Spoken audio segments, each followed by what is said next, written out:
I'm Kimberly Atkinstor, and this is Justice by Design, a podcast where we look for solutions to some of the most pressing issues we face in our society, because those solutions don't just happen, they are carefully done by design. So that's not the only reason why I call this podcast Justice by Design. For those of you who know a little about me, it's also a nod to another love in my life, and that is fashion. I used to design bespoke women's wear for many, many years.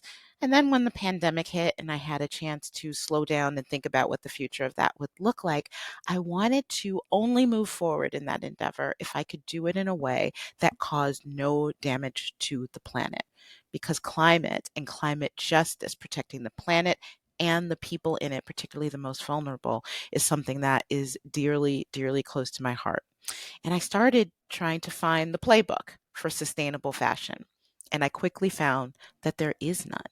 There was none. I was shocked to know that given the enormous amount that the fashion industry must contribute to climate change, that there aren't people already, the people at the top of the industry, really steering the ship in the right direction to ensure that we can look good without doing damage to the planet.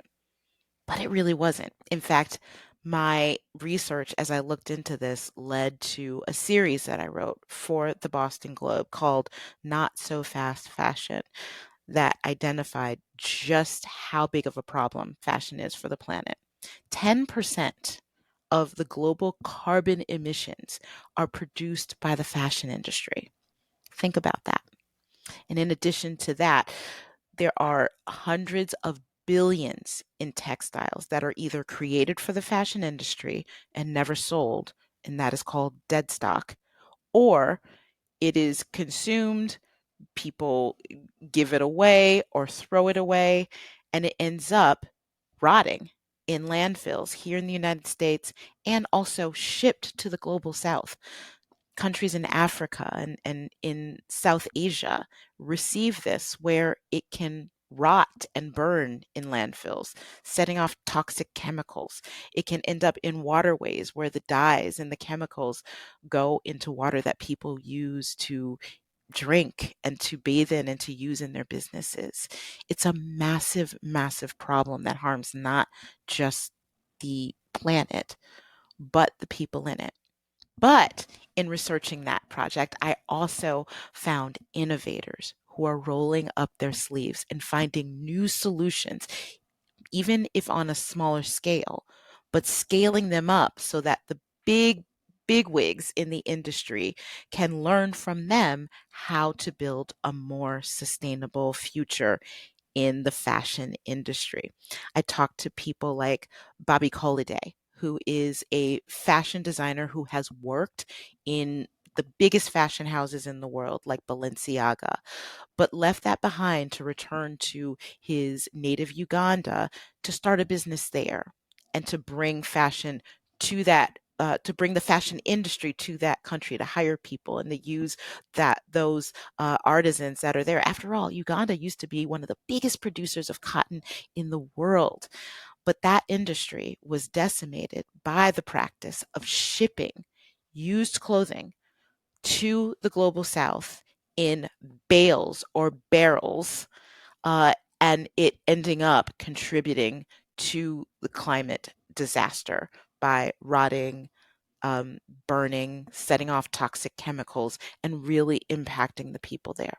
So, what Bobby did was he used his label, Bugazi Hill, to create a new line called Return to Sender, where he sourced from that returned, discarded fashion to make high end clothing that is sold in the West, in places like right here in the United States. And that line is called Return to Sender. I'm actually wearing a fabulous dress from it. I love that concept so much. And those are the sort of solutions that I was looking for, whether it's a New York company that turns garbage into designer bags, someone like Bobby who creates high fashion out of what would have been discarded trash that was damaging, and someone else who is finding solutions to fashion's climate problems is Mark Litos, who joins me today. He's co founder of Refried Fashion, based in my adopted home state of Massachusetts. Hi, Mark. Hello. Nice to be here. So tell us what you do there at Refried Apparel. Yeah, we are an upcycle clothing company. So we partner with brands and retailers and organizations to cycle their dead stock inventory back into the marketplace. It's a pretty creative process, but we've been scaling. We've been leading the upcycle surge in the U.S. for some time now at scale. So it's been an interesting journey. And so tell us a little bit about that journey, your origin story, because it's sort of similar. You know, I said that I come from a love of fashion, had a brand, but wanted to make sure I was sustainable. Tell us about your origin story. Sure. Actually, my wife started the company, so it's a woman owned company. She's got really quite a skill set, but it started really by hobby. She's always looking to repurpose things, very frugal, doesn't like to throw things away. So she started upcycling some of our own clothing and making some pretty cool stuff. As you know, as things grew, she got involved in farmers markets, and the concept started to grow even greater. Next thing you know, we have this sort of business that we put together, and it sort of just found its way forward with sustainability. That whole topic starting to grow and getting louder and louder. Understanding that dead stock inventory, unsaleable, unsold clothing, is a massive problem. And when we realized that we had a solution to solve this industry-wide problem, we sort of, really sort of focused on the process and figured, how do you scale this, right? This is not that easy, but here we are today, and we've partnered with some amazing brands and organizations, and we got a real good handle on it. Yeah, so, you're talking about dead stock, which, as you said, it's the tremendous amount of clothing items, raw materials, raw textiles that are produced for the fashion industry that end up never going to market, that ends up never seeing the light of day. It just sits somewhere unused, and much of it often ends up in landfills where it creates a tremendous number of climate issues. So, why was it important for you to focus on that as a textile and giving that a new life? Well, you're absolutely right. The amount of unsold clothing at the retail level from brands producing product that never makes it to market or is just simply excess is staggering. And you're right. This stuff finds its way to landfills more often than not, incinerators, and obviously that contributes to climate change in a big way. When we realized the the size of the problem, we knew that there is a solution. It's just, again, how do you scale this? But we really focused on partnerships, working with like-minded folks, and fortunately enough, as this topic gets louder and louder and becomes a critical initiative, if you will, leading brands and retailers who really see the problem, who are looking for responsible ways to deal with it, started to engage, and together we're doing some really impressive programs that again are addressing this problem head on. So, but before we dive into what some of those programs are, I mean, one thing I wanted to do with my series for the Globe is sort of show how innovators like you, and others who are changing the game can teach the industry more broadly how to still do what they do, but do it in a way that's kinder to the planet. And I found in my reporting time and time again, the issue is money. The issue is always money. If if the industry is doing something a certain way and it's working, it's really hard to steer a big ship in a different direction to make them stop doing that, especially when even in the short term, the there is a possibility of a financial hit. So what do you say to those who say, yeah, I hate climate change too, but if we change it, we'll take a hit and we won't be able to stay in business. Yeah, it's a really, you're absolutely right with regard to bottom line and profitability. Um, but what's really interesting, and I think why we've been successful, is when you look at upcycling as a solution. We're taking dead stock inventory that has no value, and so we're an alternative to waste. And so when you can take something of no value and turn it into high profit margin stuff, because it's a creative process, pieces are unique and refreshing. They appeal to eco-minded customers and actually even the younger demographics, which is really important to retailers and brands today. But when you can take something of no value, turn it into profit margin, right? That's a new revenue stream. So it's not that hard to convince a CFO or a CEO that it's a smart business strategy. It's newfound revenue, and at the same time, you're doing something good for the environment. So really, it's sort of a win-win-win. And then when consumers are embracing it, um, now you have sort of a model that really works. Yeah, and I am so heartened, particularly with younger people who really are aware of this, who really do want to make purchases that are kind to the planet. You have this consumer base that is sitting right there. And in my report, again, I'll link my whole series in the show notes. But we're talking, if for listeners who want to get an idea of how much we're talking about, the fashion industry. Is responsible for more than 100 million tons of plastic in their textile waste. We're not even talking about the textiles themselves, which are full of dyes and chemicals and other things, but the microplastics in these clothes, particularly fast fashion clothes that are used and thrown away, it's full of polyester, and that is ending up as waste on our planet every year. And then we also have just millions of metric tons of actual textiles that are discarded, either pre dead stock or secondhand post-consumer products that end up in landfills. But to your point, a McKinsey study found that if these materials are recycled into new clothing, it would be worth $100 billion of extra revenues in the fashion industry. 100 billion with a B. Yeah, it really is incredible, and you're hitting on some good points. There is a lot of good uh, progress being made with regard to creating more sustainable fashions, because obviously polyester doesn't break down in landfills, and typically it's incinerated, which is obviously a bad thing. Um, and while progress is being made looking at ways to produce fabrics that are much more sustainable, upcycling is much different, right? So upcycling is taking stuff that's already made. So Yeah, there's no energy, there's no water usage, there's no harmful dyeing methods, there's no emissions. We focus in the U.S. That's our market, and the nature of upcycling sort of works best, within the United States, as opposed to shipping and goods back and forth over the oceans and all the maritime emissions. right. So anyway, it's there's so much stock. I can't say that enough. To keep companies like us busy for hundreds of years. Yeah.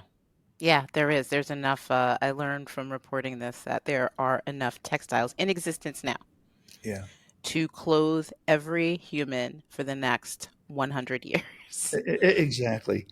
I think I want to just touch back on the demographics too. Yeah. Consumers are getting a lot smarter today. They just are, and we're more aware of the concerns for our planet.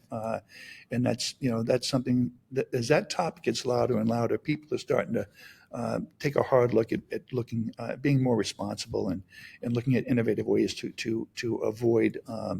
The impact that the earth is receiving. But it's really with smarter consumers and consumers that are willing to uh, uh, actually consumers who want something different too, right? Something unique, something fresh. It really upcycling is really it does just that. It's Yeah. a very creative process. So the designs evolve. I mean, the silhouettes might change or might stay the same, but pieces are unique and refreshing.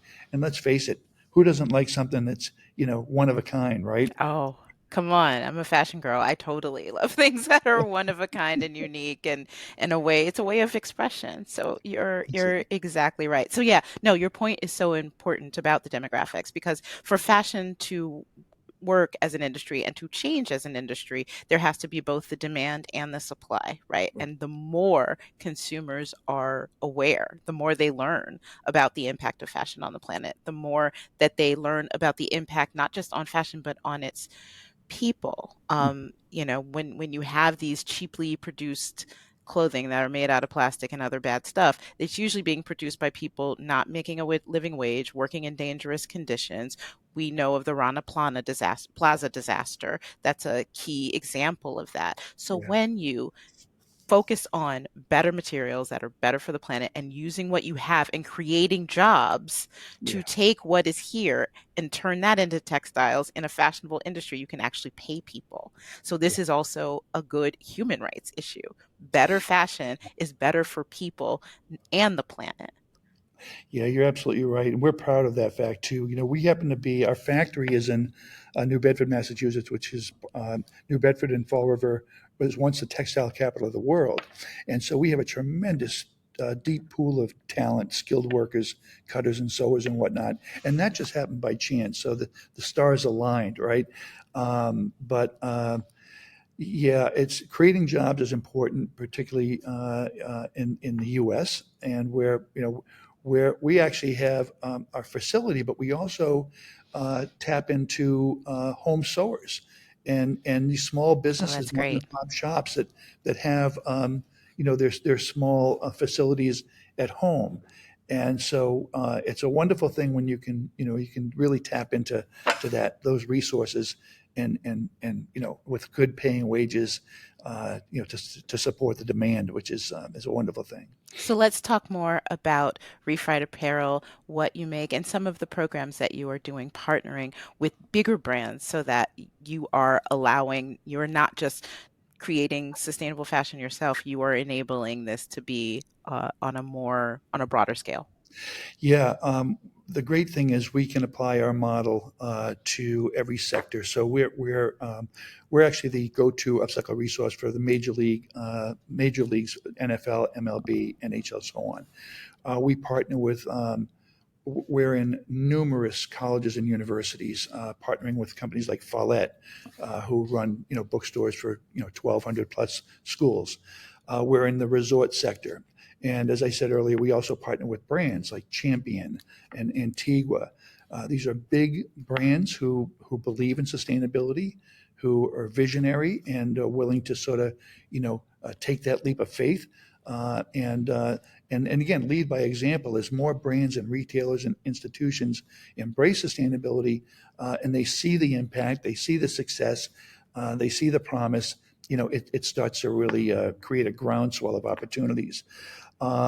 College industry is amazing. Again, students, right? We all know they want to save the world, they want to save the planet, and it's been a wonderful segment for Refried. We partner with retailers like Macy's. Huh. And these are large organizations that, again, when they overbuy or fashion changes or it was not a good design or something that just didn't move. Again, it's just amazing to me how much stock builds up and sits in back rooms and warehouses, right? Now they're paying to store that stuff.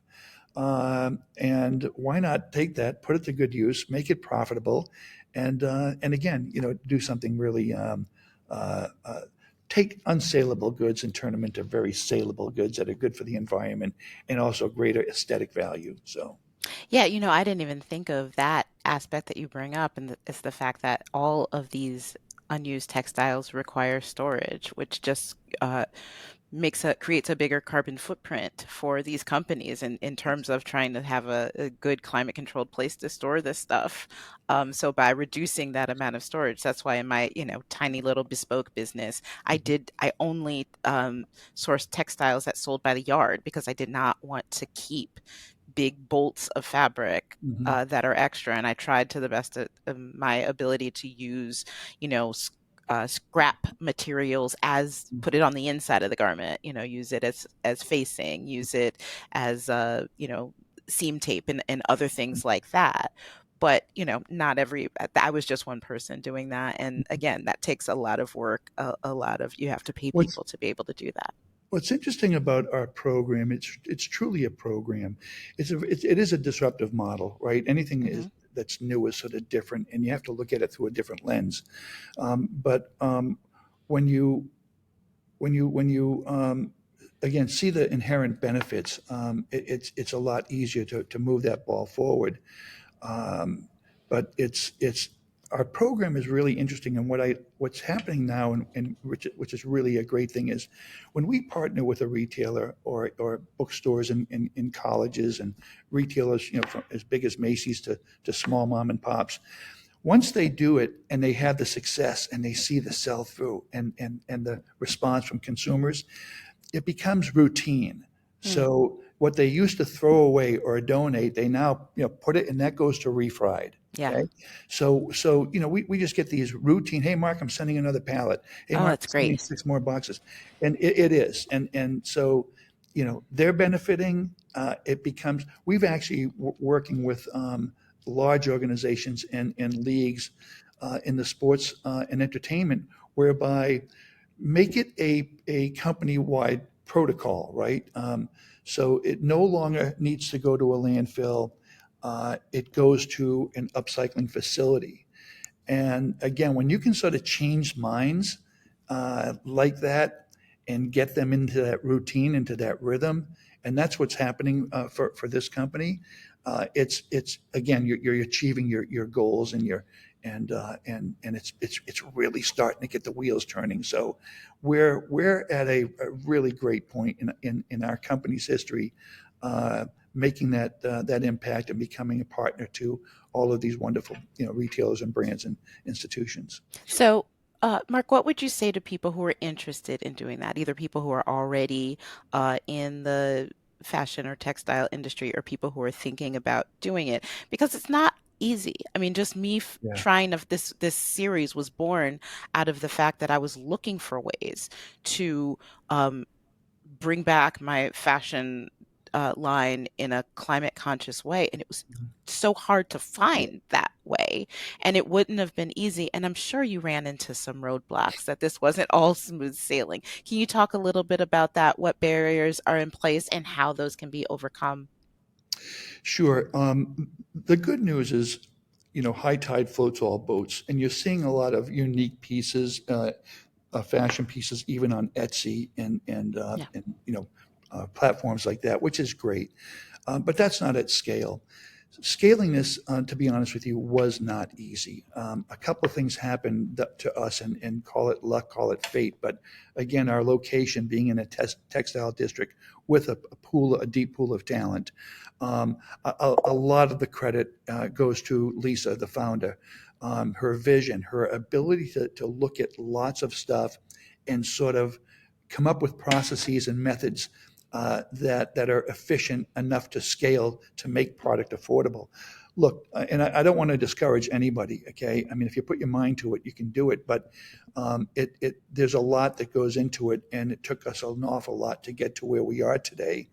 Um, uh, so I would first of all, I think here in the U.S., what we've been able to do is is scale. We have a very large operation, and we partner with lots of companies. Hmm. So if you have dead stock, rather than try to do this yourself, do what you do, do what you do good, focus on your core business, and partner with somebody like us who can help you be that partner. And I think from a retailer or a brand perspective, that makes sense. Yeah. Okay, trying to sort of recreate what we're doing, it's going to take a huge investment, a lot of time, and again, it's not easy. Um, so, but again, look, as you said a moment ago, how much dead stock inventory, and we do post consumer and Hmm. end of life inventory, Hmm. uh, but there's enough for keep hundreds of companies like ours afloat, right? We can't do this all by ourselves, so part of the biggest challenge I think for us starting off was educating people. Mm. You do what? You want me to send your stuff and you're going to do what with it? I mean, it's just a long sales cycle. Yeah. And it took a lot of small steps and successes to start to grow and get other people sort of paying attention. So, from a marketing standpoint, right, and a sales standpoint, I'm constantly showing people successes and using this as an example. And when you do it from peer to peer, you do it for one university and other universities see it. It's a little easier for them to sort of follow suit. And Right. that goes with brands and retailers and of every stripe. So again, you sort of you're focused, you have the vision, you have a goal, it's a viable solution to an industry-wide problem, and we just kept driving. And here we are in a good spot again, working with some very impressive brands and retailers and partners. And again, it's I would encourage anybody to look into this. As either in a partnership Yeah. or in sort of exploring how you can do this and scaling it. Yeah. Yeah, the partnership is really a good way to start bringing in that's how you connect the innovator with the sort of legacy in the industry. And what I've seen, I talked to a lot of other designers and other innovators who are doing exactly that, forming partnerships with Yeah, bigger companies, and that allows them to scale, that allows them to hire more people, that allows all these things to get in motion to change little by little, yeah, it's re-steering the entire industry yeah. little by little. So I want to talk a little bit about the consumer side first, because after my series ran, I heard from so many people. It's like, I care so much about the planet and I want to make good choices. But how do you know? I mean, it's hard to know even what the supply chain of a garment is when you buy it. That information is not put in front of you. You have a little tag that might list some, what it's made out of, but it's incomplete. And you certainly don't know whether these things are upcycled, right? How Yeah. how to find that. So what advice do you give as somebody who is in this industry as to how to make better purchasing choices? Yeah, there's a lot going on at the consumer level or with the consumer in mind to help them make these right choices. Unfortunately, as you started by saying that it's driven by profitability and unfortunately, I'm sure you're familiar with the term greenwashing. Correct. Yes. There's a lot of brands and misleading consumers, and it's a shame. And so, again, you know, upcycling is probably the cleanest method available. So that's a good thing. But from a consumer standpoint, I would say, look, know the brands, ask the tough questions, um, uh, and see what kind of responses you get, and educate yourself. We have articles on our website about greenwashing and the different terms that folks are using that are really sad. And so I think until the industry has ways to track, materials from the source all the way to the finished product, I think you're going to have to do a lot of your own research and ask the tough questions for the brands that you're supporting. So one thing that we did, and it took us a long time, but it really helped uh, advance our solution was working with the FTC to get FTC compliant Mm. language. So Oh, one of the challenges when we're working with companies like Macy's or Champion is, Mark, the consumer needs to know what the products are made up of, right? The materials. And we mix materials. Mixed media is really cool because it sort of adds that upcycle appeal, and yes. you can get very creative. But we couldn't possibly do that because each piece is different. Mm. So working with FTC and getting them to understand upcycling, because even at the that level, this is all new, and they don't fully understand. So we've been sort of a conduit in helping them understand. And I'm pleased to say that we Helping were the Federal Trade Commission understand what ex- this means. exactly, Uh-huh. and the benefits and so on. So the good news is as we educated them and they understood, they were willing to help us write language for our label that satisfied these wonderful partners that we have today. Oh, Yeah, and that was a huge win for us because honestly, these organizations, uh, from a legal perspective, wouldn't couldn't embrace it without that FTC compliant language. wow. Wow. Yeah. So that's really important. I mean, these things may seem in the weeds, but it's so important for people, both the consumers and the producers in this space, to know you can find a solution to things if you roll up your sleeves and you look for them, even on the regulatory front, on the construction front, on the manufacturing front, sourcing front, and purchasing front.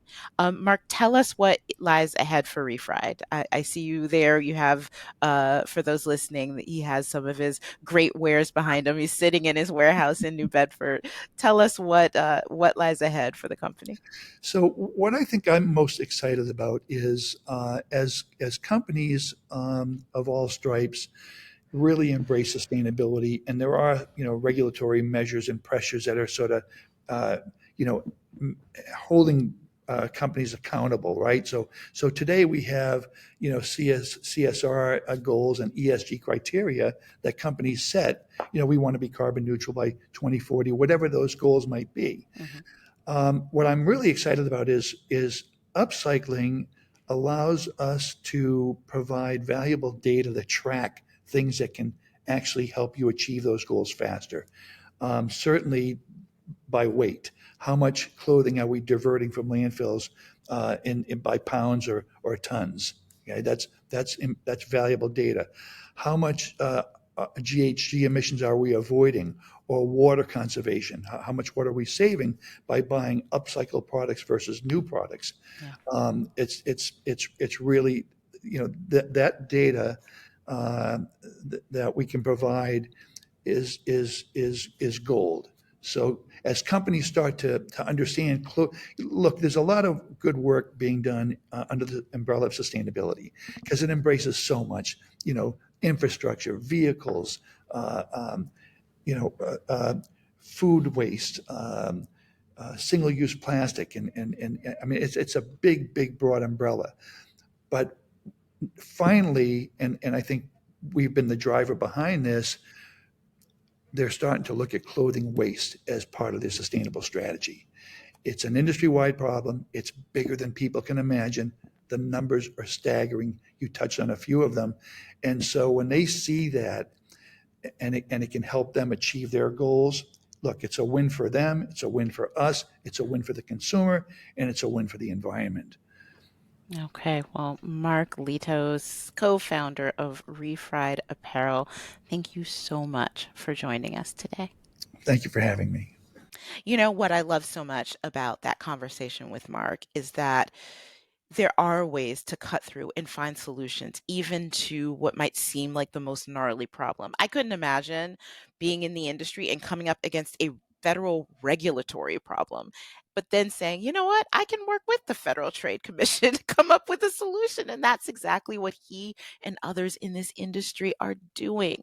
And that is something that we all as consumers can do. It may not be easy to figure out where to buy clothing, which brands are doing positive things. and how to make upcycling work for you, even if you don't, like me, have a sewing machine. And I learned that there are websites, like a website called Good On You, that's based in Australia, that ranks how brands are doing in terms of climate justice. They can't be paid, the brands don't reach out to them, they do all the work and bring it to you, and so that you can make a better informed decision. Things like that, creating better labels like Mark is doing, that is helping consumers make better decisions about climate and about the future. And I can't think of a better thing to have talked about today.